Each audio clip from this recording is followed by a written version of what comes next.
My name is Maria Powell, and today I'm offering you the response for Week 8, Group Three's discussion on in what way is pleasure an insignificant candidate for perfect happiness.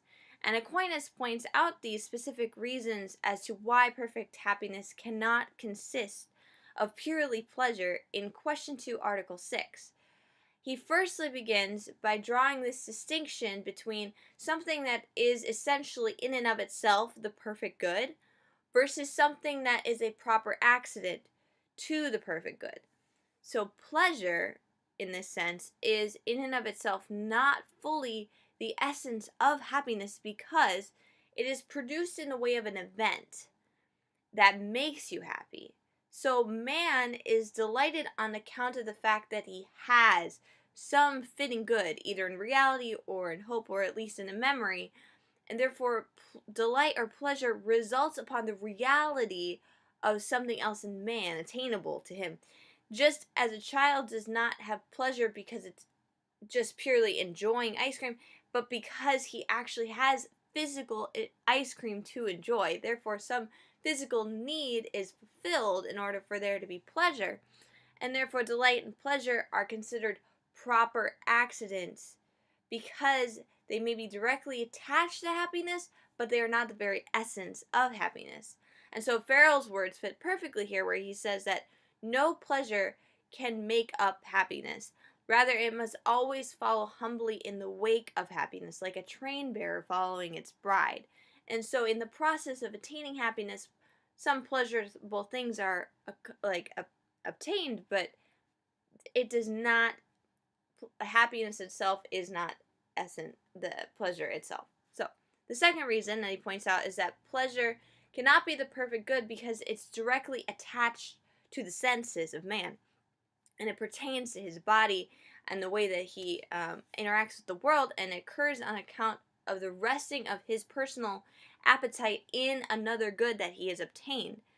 Um, so therefore, pleasure also relies upon the activity of the inner will, wanting something, desiring something, but whatever happiness is in can disconnect to pleasure is that it essentially must be something that the will naturally and innately desires beyond itself and beyond a physical need or a want that the will desires. It's something that's beyond that, and therefore pleasure, if pleasure were to be the perfect good of life, it would result in this dilemma within the will, that and therefore it would be like saying that the will would want something that the will would want more than anything itself is an act of the will, which doesn't work, and the will naturally desires something beyond its own action.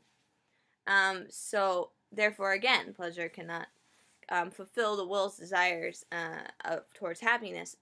The third reason he points out is the desire for happiness is natural to man, but nature never wills pleasure directly. Like, that's not the way that it's directed or in place within man by God.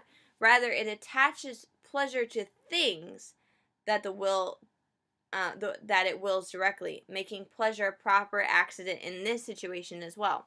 It's hard to have pleasure in things that are not obtainable to you, but happiness, in the contrast, implies a further goal than a earthly pleasure, and it's also more consistent and substantial and longer lasting. So then again, not quite the same thing going on there. The fourth reason that he gives is that pleasure is neutral in the realms of morality, and within it there is no deciding criterion of good or bad, which is absolutely essential to man's search for his final purpose and perfection in life. Um, an example of this would be something of the world which we find pleasure, but which is also objectively wrong in stances of morality, and therefore, if sought, it would mean that our happiness rests in something wrong or bad or evil, or the contrast of good and bad, which or a mixture of the both, where it's not perfectly clear lines. It's just this gray, obscure understanding. Something as like drinking to excess, which can be pleasurable, or overindulging in sexual pleasures, which can often bring many objectively negative consequences for both your body and your soul. and therefore those pleasures cannot be the fullness of happiness, because they're they're they're objectively morally wrong on so many different levels and harmful to you and bring negative consequences. And this gets complicated because a pleasure seeker could then in turn be a happiness seeker if this was true, and would say that he would argue that there is no objective moral values, but there are truly objective moral values laid down by the laws of God and nature, who is all good and orders us towards finding truth and fulfillment through our morality. And therefore, God guides us towards everlasting happiness found in Him, a happiness which is beyond any earthly fleeting desire or pleasure, more a happiness that is rooted in His everlasting love, and so much more. Thanks for watching.